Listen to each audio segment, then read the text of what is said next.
Hey there and welcome back to XCOM 2. My name is Pete and today we complete another episode of our Legend Ironman walkthrough of XCOM 2 War of the Chosen.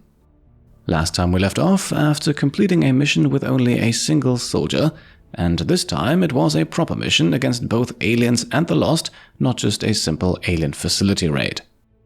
Ranger Starfall excelled at his task, sadly without unlocking any further achievements, and so today we find ourselves with little else to do but to keep scanning, and thankfully we also actually have something to scan. Avenger plotting new course.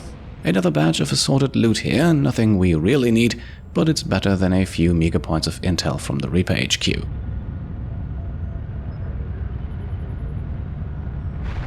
Our actions have succeeded, and the Elders grow fearful. Just as we arrive, we also complete another covert action, this one providing us with an increase to the effects of all our PCSs, one of the better rewards I think, although it's a resistance order, so we don't benefit from it until the end of the month. If there are orders you would have us follow, Commander, tell us what must be done. Now at this point we need to select our next covert action, and there is one here that I think could be very useful. The first one here, unlocking modular cannons, in other words, a third weapon upgrade slot for our grenadiers. The hacking reward will go to Specialist Zucchini, and as such his bondmate Logan will come along as well. Perhaps they can increase their bond to the next level, at the very least it will reduce the mission duration by 1 day. Scientist John Quistadal then completes the lineup, and with that we can send the 3 of them on their way. I'll order my people to get underway immediately. As we then head back into the world map, we can see it in the bottom right corner, only 4 more days until the next supply drop, and I don't think we'll have anything else come up in the meantime. Got an urgent communication coming in for you now, Commander. You have made considerable progress against the aliens over the past month, Commander. I hope that your ongoing efforts will only lead to further success. And indeed, there we are, the Council as usual happy with our efforts, although I'd imagine that by now they might also be asking themselves what's taking us so long. The 3 Chosen long out of the picture, so it might be time to finally finish the fight. And with 3 rather harmless dark events here, the aliens also don't throw too big of a wrench in our plans. None of this here really threatens us in any immediate way. We are ready for more orders, Commander. We only await your choice. The integrated warfare order then available now, and we will immediately plug it in exchange for popular support. At this point we hardly need any more credits. We will also get rid of Inside Job. The amount of intel we have should last us for the rest of the series, I hope. So let's activate Bonds of War to perhaps get 1 or 2 more bond level increases before we wrap things up. The Templars will follow. 1,421 supplies, then the reduced amount we get this month, and our next covert action is also almost complete. I suppose since that worked, we might as well keep it up, Commander. So that unlocks modular cannons, perhaps allowing us to try a grenadier solo run down the line, although I don't want to make any promises at this point. For now, let's select the next covert op. This time we have a fresh new set of options to choose from. We have learned new things, new tactics to be used against the Elders' servants. If you would order it, we will make it so. Now, while Betters was talking here, you may have already spotted a few things that interest you, so let me know those in the comments. For now, we get things started with tactical analysis, not because I really feel like we need it, but because forcing the aliens to lose half a turn whenever we discover them could be very interesting and give us even more of an advantage than we already have.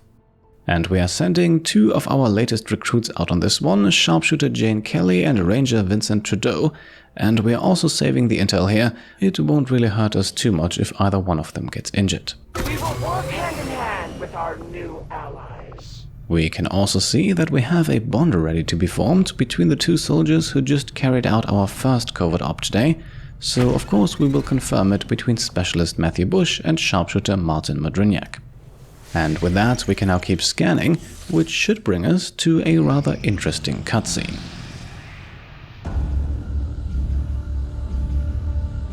Just like the one we found the Commander in. On the surface, yes.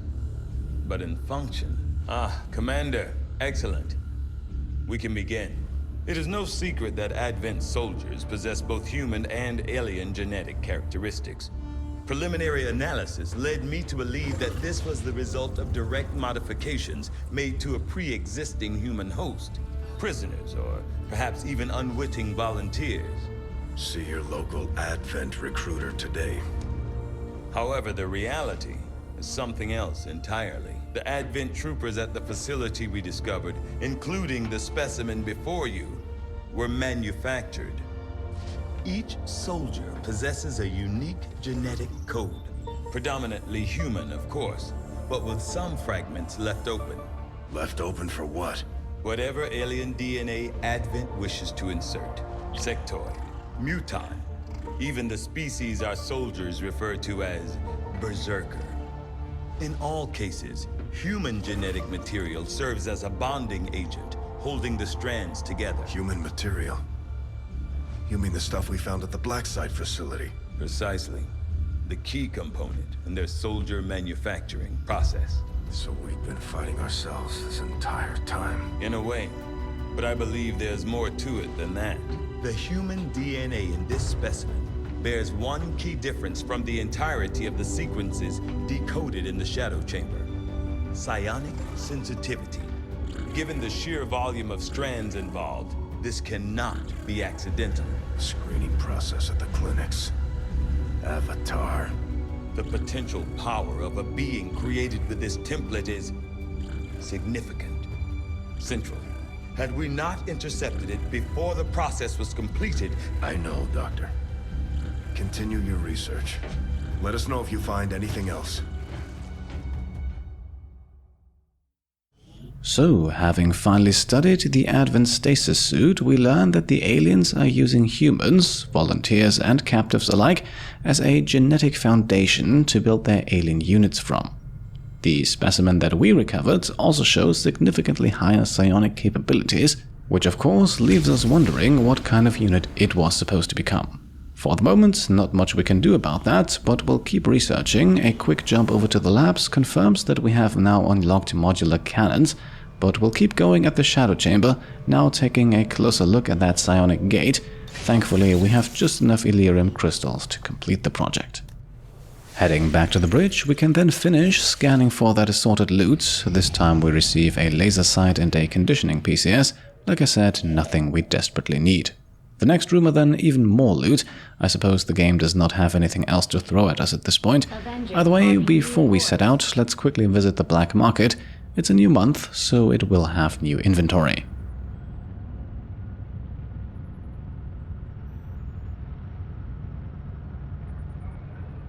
And indeed, alloys and crystals are once again back for sale, although this time we'll only grab the crystals. Alloys we have enough of, I think. Also, none of the other goods on offer here are worth spending intel on in my opinion, simply because we have multiple of all of them already. As we then exit the black market, we are immediately informed of a landed UFO, a mission that could not have come at a better moment in time, as it will reward us with, among other things, more Elerium crystals, and we still need quite a bit more than what we just purchased if we truly want to complete every last project. Commander, we've located one of their facilities. And so, with another alien facility seeing the light of day, we head over to the landing site. This time we are not going for any sort of crazy challenge. I have at least one more planned, but fittingly we need just a handful more crystals to be able to fully prepare for that. So this is our squad for today. Definitely a step below our usual high-ranking soldiers. 4 of these 6 should have promotions coming up after completing the mission, including Sharpshooter Tsunami. Just to show it to you, by the way, our 2 Grenadiers Nicholas and Dr. S. Sierra are now both sporting beam cannons with 3 attachments, and for Sierra and Specialist Vintage Blade, I believe these will also mark the first real missions for them, but with their high-level equipment they should do just fine.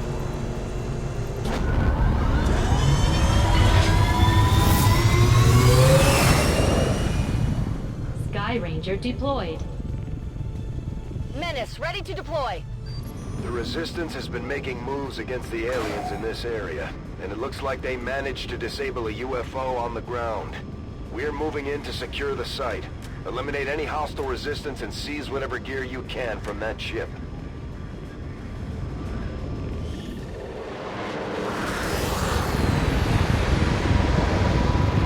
Menace 1-5, UFO site coordinates locked in. Move to secure the area, neutralize all hostiles. Entering squad concealment. Alright, here we are, and let's get to it. We have done this before after all, and our objective for now is simple. We need to find and eliminate all enemies guarding the UFO. Grappling onto the high ground here, Ranger Helleboris does not yet find anything. Rücke aus. And that also does not change as he advances further. At this point, I also don't dare to move him closer to the ledge here. As that ledge is already very close to the UFO, there might be some enemies nearby, who would then have a high chance of spotting him and breaking our concealment. And so we will simply stay put and finish the turn with Helleboris on Overwatch. Bitte Feuerschutz. Hostiles making the rounds. And there we go, the first 2 of 13 enemies on this mission have come into view, an Advent Officer and an Advent Purifier. Neither one should pose too much of a threat, so let's engage immediately. Nicholas here has a guaranteed hit to start us off against the more heavily armored Purifier.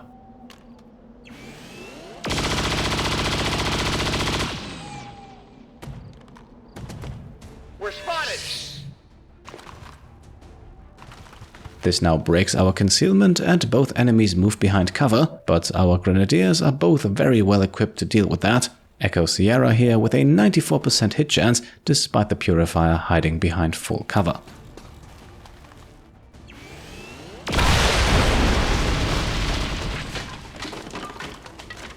Not too shabby. And there we go, that's the Purifier going up in a fiery explosion, leaving us with the Officer, who we can now easily flank with Ranger Hussar Sobieski. Position compromised. Thanks to the Phantom skill, he was still in concealment up to this point, just like Helleboris. Now, meanwhile, he has a guaranteed critical hit. Evidence located. Hostile target down. Alright, that's the first promotion of the mission, and we also recover some loot, even though we will most likely never use this. Still concealed, Helleboris then moves up and does not spot anything, so we can pull up the rest and then end our turn. Feuerschutz. Affirmative. Covering now. And after briefly hearing some stomps in the distance, our next 2 enemies are revealed. Once again, very manageable, I would say, a heavy mech and an Advent Trooper. Menace 1-5, we just picked up an outbound signal coming from the UFO. It's some kind of distress beacon. You need to get inside that ship and shut down the signal before they send their whole fleet after us. Now, it would most likely be an awfully boring mission if our enemies just kept coming in pairs. So to spice things up a bit, the UFO is now asking for reinforcements, and we have 4 turns to shut down the distress beacon. First things first, however, let's focus on our 2 enemies, and we have brought some explosives with us. Specialist Vintage Blade can now do some good damage and remove the mech's Overwatch with a blaster bomb.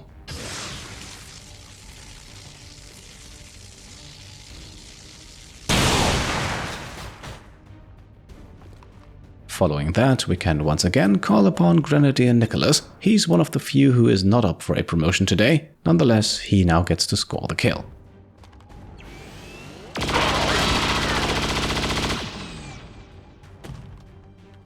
By the numbers.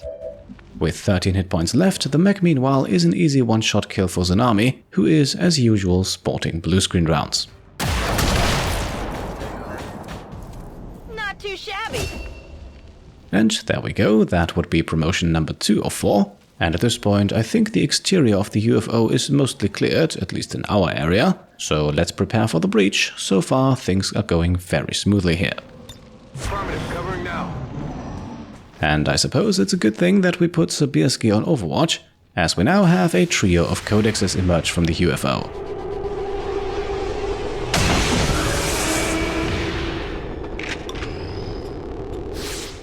Hostile terminated. Alright, lovely job there by Hussar Sobieski, killing the codex in one shot. Footing is in. This also allows us to slightly more easily stomach that Helleboris has now gotten revealed.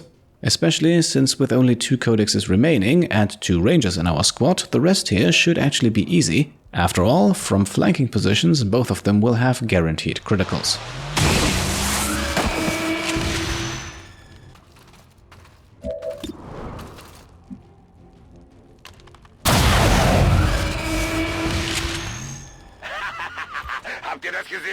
So there we are, that is already 7 of 13 enemies defeated, really not that much of a challenge so far. But then again, we were also promised a gatekeeper who has yet to be spotted, so let's not get ahead of ourselves, the mission is not yet over. On Overwatch. Finally then, an enemy turn passes by without any further hostiles showing up. Since we have a specialist with us, we should also have no trouble shutting down the distress signal right here and now. Yes, I know, letting the enemy reinforcements come in would make for a few more experience points, but I'm pretty sure we will get those 4 promotions either way, so there is no need to make life any more difficult. Now, the 2 hacking rewards here, really not anything we are looking for at this point. There are no downsides to failing the hack, however, so I suppose we might as well go for the facility lead. That could at least have some usefulness. Unfortunately though, we don't get it, but the beacon has been deactivated, and so 6 enemies is all that remains between us and the completion of this mission. Hack the planet. We've knocked out the alien distress signal. Looks like the skies are quiet. I don't think we're alone out here. Vintage Blade then also gives us a first clue of where those enemies might be coming from, and with the very next move we also spot them with Ranger Helleboris.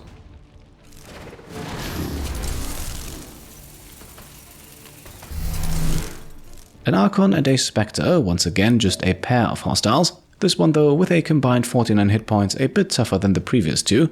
Nonetheless, with a bit of luck we should be able to take them out. Helleboris can immediately grapple himself face to face with the Archon and then use Chain Shot. Let's hope that he can do some good damage.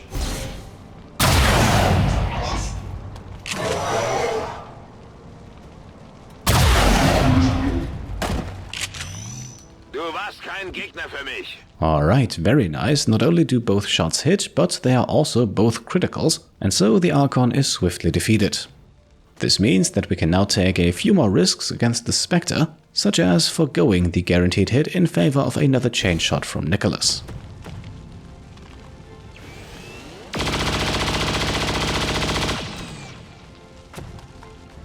I'll get him next time. Well, despite missing the 93%er here, I'm not quite sure there will be a next time. That is if our second Grenadier Sierra does not make the same mistakes.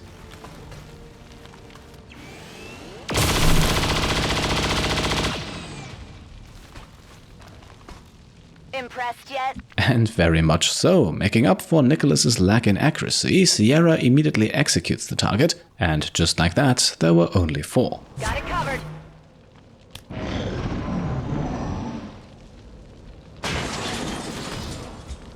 Now, one of the alien devices here breaking apart, but as far as I know, this does not actually affect the amount of resources we gain after the mission. Unless I am misinformed, that is a mechanic that was only present in the first game. Our squad, meanwhile, already moving towards the opposite end of the ship. If I had to bet, I would say that's where we find the last enemies of this mission. Scanning.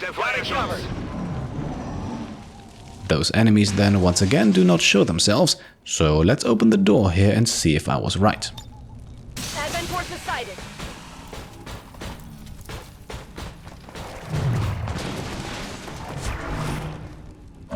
Alright, looks like the last 4 enemies of this mission have all huddled closely together, so we'll get at least a bit of a challenge here with our last encounter, this one featuring a mech, a lancer, a shield bearer and a gatekeeper. Now this time the mech's Overwatch is also a bit more of a nuisance. Thankfully, Tsunami is wearing the Icarus armor with its Icarus jump ability, and as you can see it says here that this bypasses all Overwatch and reaction fire.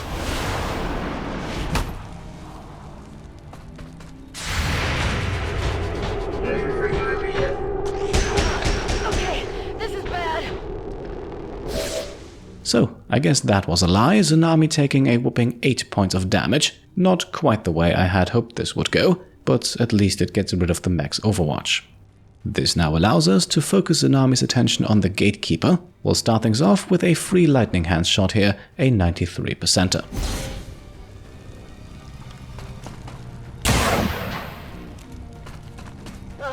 Missed! And yeah, that's the second time this mission that we miss a rather straightforward shot. Let's go after the mech next with a 1% better hit chance. Now that shot at least finds its target, but we're not in the clear yet. I actually wanted to hit all 3 enemies here with Echo Sierra's Shredstorm cannon, but apparently that won't work with enemies standing too close to you, so instead I opted for the 75% against the shield bearer.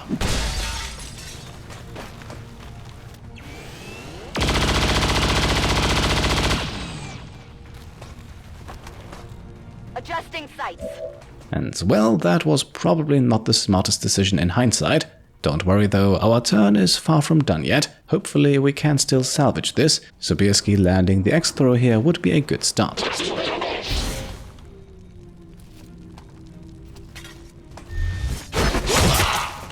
Alright, that's something at least, even if the Lancer dodges and avoids full damage. Let's hope that this time the percentages don't play a trick on us and that Sobieski can hit his target. Target neutralized. There we go, a bit of an emotional rollercoaster this fight. Problem is, we still haven't dealt a single point of damage to the Gatekeeper, and we saw last episode how dangerous those can be. So let's have Nicholas get things going and shred a few points of armor.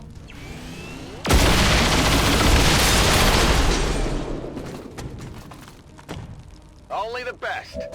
Or, well, let's just have him shred the entire thing. That is obviously also possible. That 3rd upgrade slot for our Grenadiers already paying dividends, and all of a sudden we are very much back in control of this fight. Target down. And so Vintage Blade takes down the mech, and that brings us to Tsunami. Helleboris has not even acted yet. Let's see whether or not she lets him. Impressed yet? Status confirmed. Mission accomplished. Alright, there we are. Apart from that very chaotic final fight, it was a pretty smooth mission, I have to say. It was also a very important one because of those Elerium crystals that we will receive as a reward, which is why I did not want to risk anything doing any sort of crazy challenge. But if we get another chance, I'll try my best to make it entertaining. Advent officials announced an increase to this month's recruitment quotas. Citizens are encouraged to voluntarily visit their nearest recruitment center. Remember, only together can we build a better tomorrow.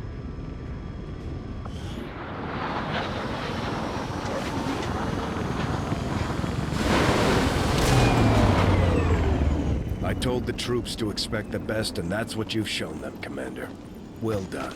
Alright, Tsunami gravely wounded after this one, definitely annoying, but we do have a promotion to give her. She has finally ascended to the final rank of Colonel, and of course we will continue down the gunslinger tree for her. Let's give her fanfire. If we want to, we still have enough ability points to also unlock Serial later.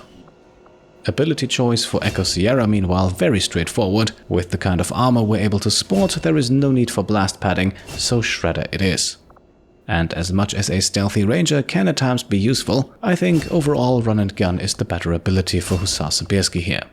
Vintage Blade then will continue down the path of Combat Hacker with Haywire Protocol, and that brings us to the loot section and 73 Elerium crystals earned, almost enough to complete every last project we have on the list. Unfortunately though, not quite, so we might have to wait for one more supply drop. The betrayal of Tsunami's Icarus armor then actually having dire consequences, she has now acquired the Fear of Mechs trait, so even though we can confirm another soldier bond here between Sobieski and Vintage Blade, this adds a bit of a sour note to what was otherwise a very successful episode. As we wrap things up for today then, I would like to ask you one more question. At the moment we still have several of those alien facilities on the map that we could go and destroy. I honestly do not think that will be necessary. Avatar Project progress will most likely not reach critical levels before we end the series, but let me know in the comments if you would like to see it regardless, for the sake of completion if you will. For today then, we'll make the cut at this point. As always, I hope you enjoyed the episode, and if you did, then I would be very happy if you could leave a thumbs up. If you like what I'm doing and want to support me and my channel further, then you can of course go ahead and subscribe to stay up to date, grab some merch over on shop.petecomplete.com, or check out and maybe even pledge to the Pete Complete Patreon. Thank you all for watching, and I'll see you next time. Cheers.